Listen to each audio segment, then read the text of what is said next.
Hey everyone, welcome back to the channel. Today, I'm taking you into one of the most disturbing cases you'll ever hear.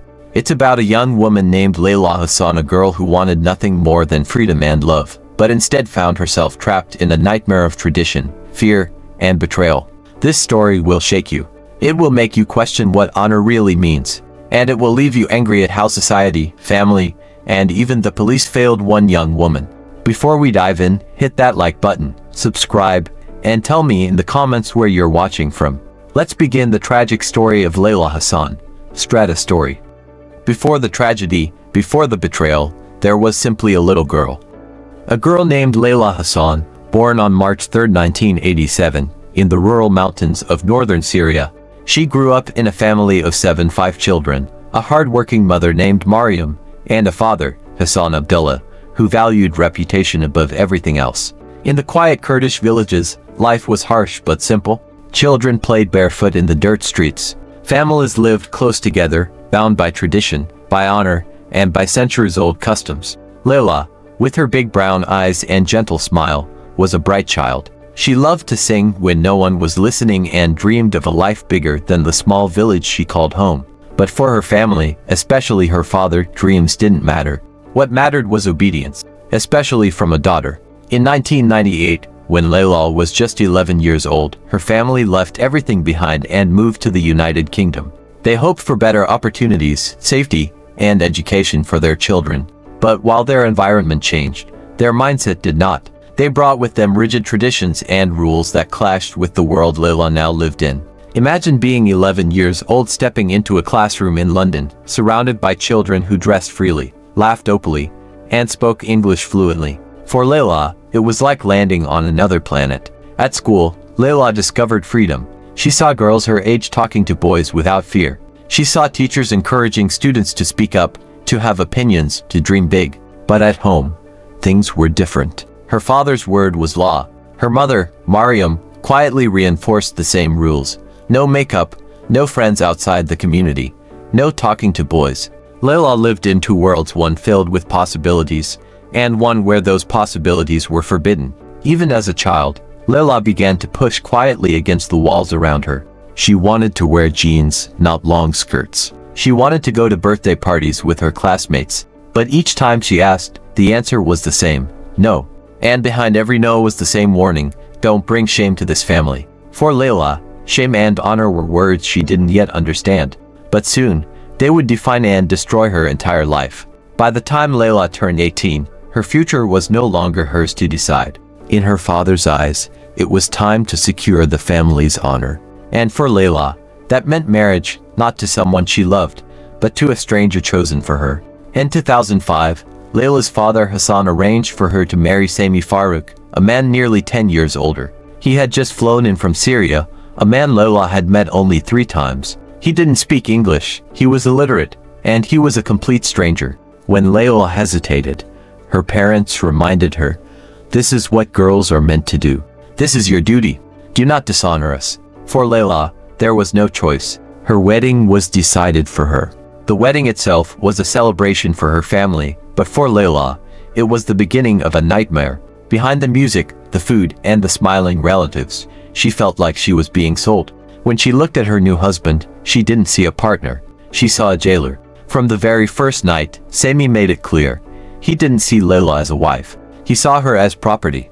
The beatings began almost immediately.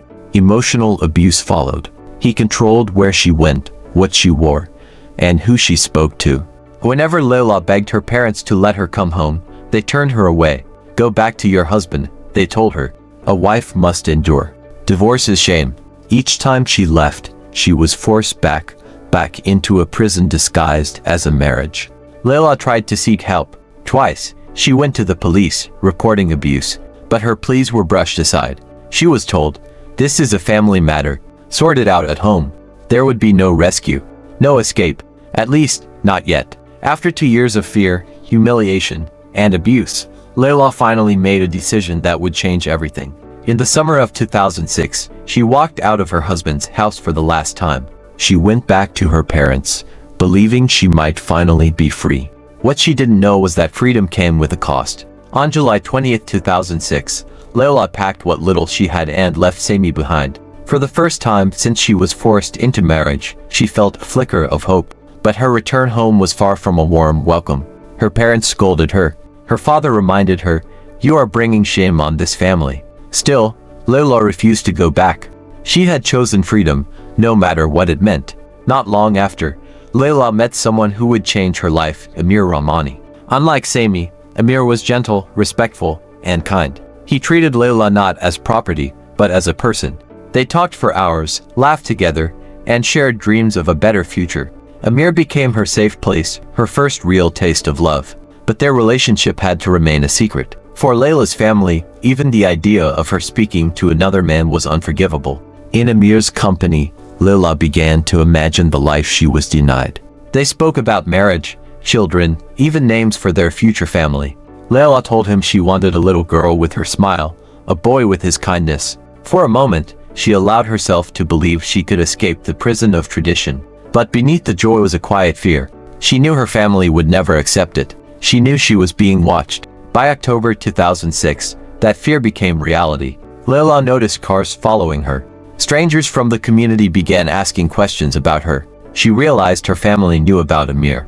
And worse, they were planning something. Terrified, she went to the police again. She told them, "If anything happens to me, it will be them." But once again, her pleas were ignored. By late 2006, Layla's moments of happiness with Amir were clouded by something darker. She began to feel it, the eyes. The watchers. Her family was closing in. It started small. A car idling outside her street. Strangers lingering near the shops she visited. Faces she recognized from her community, turning up wherever she went. At first, Layla tried to ignore it. But the pattern was clear. She was being followed. Her every move was being reported back to her family. One evening, inside the Hassan household, Layla overheard raised voices. Her father Hassan, her uncle Karim, and other male relatives gathered in secret. Their words were cold, final. "She has brought shame on us. She talks to another man. She refuses her husband. She must pay with her life." Layla's worst fears were confirmed. Her own family was plotting her death. On October 10, 2006, desperate and terrified, Layla went to the police once again. She told them everything, the stalking, the threats, the council of men. She even gave them names of relatives who might kill her.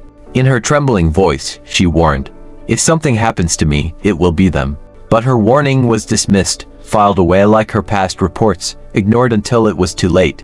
By January 2007, the pressure on Layla was unbearable. Her family insisted she return home, promising they only wanted to talk. Layla, desperate to believe her mother might protect her, agreed. But what awaited her was not reconciliation.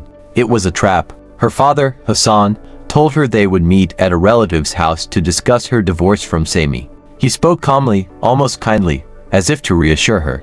But Layla had lived with fear for too long. Something in his voice felt off. Still, against her better judgment, she went, hoping, praying, that her family could forgive her.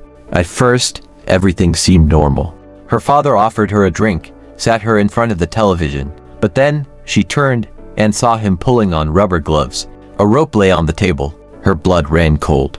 In that instant, Layla knew this was the end. She bolted toward the front door, but it was locked. In desperation, she smashed a window, cutting her hands as glass rained around her. Bleeding and terrified, she ran into the night. Barefoot, bleeding, and shaking, Layla ran until she stumbled into a nearby cafe.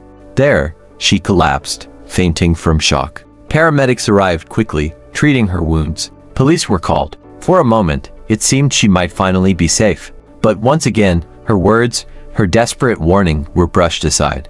Her father was never arrested. Her family faced no consequences, and for Layla, safety was an illusion. After her release from the hospital, Layla moved in with Amir. For a brief moment, she felt alive again, celebrating New Year's with the man she loved, daring to dream of a future. But deep down, she knew her family would never let her go. After narrowly escaping death once, Layla thought she had found a moment of peace with Amir. But peace, in her world, never lasted long. By mid-January 2007, her family's pressure grew stronger. They begged her to come home, promising to reconcile, promising to talk things through. And against her better instincts, Layla agreed. On January 22, 2007, Layla stepped back into her father's house. Before she went, She visited the police one last time, leaving a detailed written statement. She listed the names of the very people she feared: her father, her uncle, her cousins. She warned them, "They want to kill me." But the report sat untouched, and Layla walked straight into the lion's den. 2 days later, Amir was attacked on the street. 3 men tried to drag him into a car, but he fought them off and fled. He immediately reported the assault, terrified for both himself and Layla. The police scheduled a follow-up meeting for him and Layla to testify together. But when the day came, Layla never showed up. Amir called her phone again and again. No answer. He knew instantly something terrible had happened.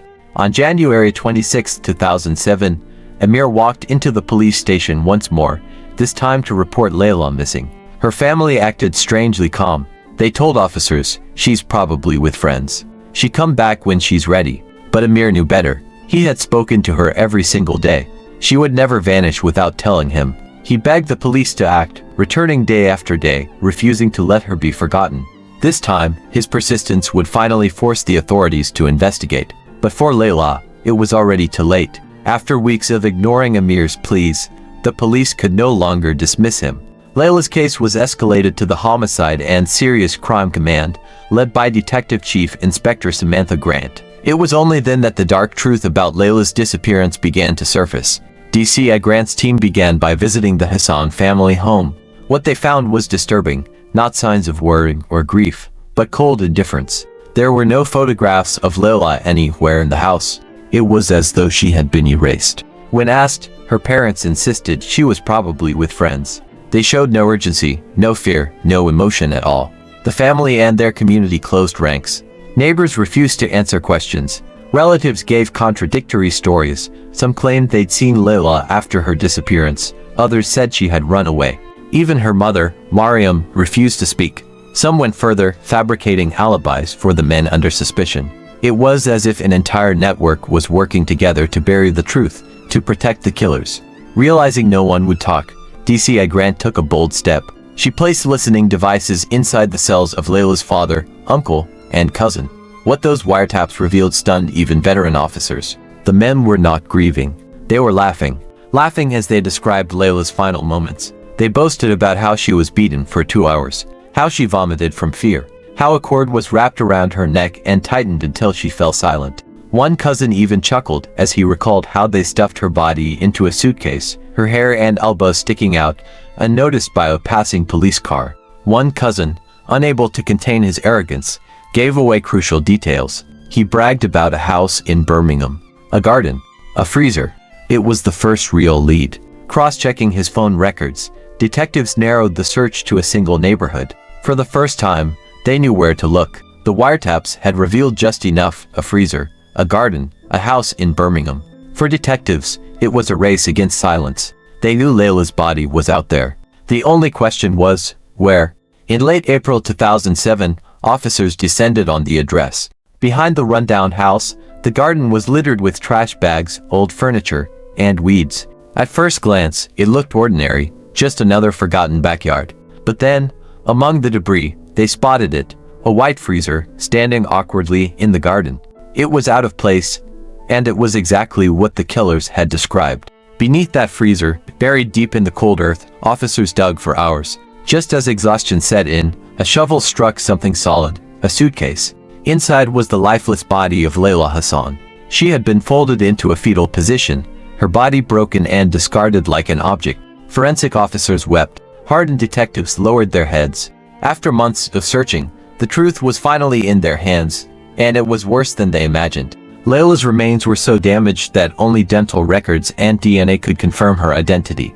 When the results came back, the words hit like thunder. It was her. For Amir, for the few people who truly loved her, the discovery was devastating. For the detectives, it was a moment of both heartbreak and resolve. Now, they could finally fight for justice in Layla's name. In early 2008, the trial of Layla's killers began at London's Central Criminal Court. In the dock sat her father Hassan Abdullah, her uncle Karim Abdullah, and her cousin Rashid Khalil. They were accused of planning and carrying out her brutal murder, all in the name of so-called honor.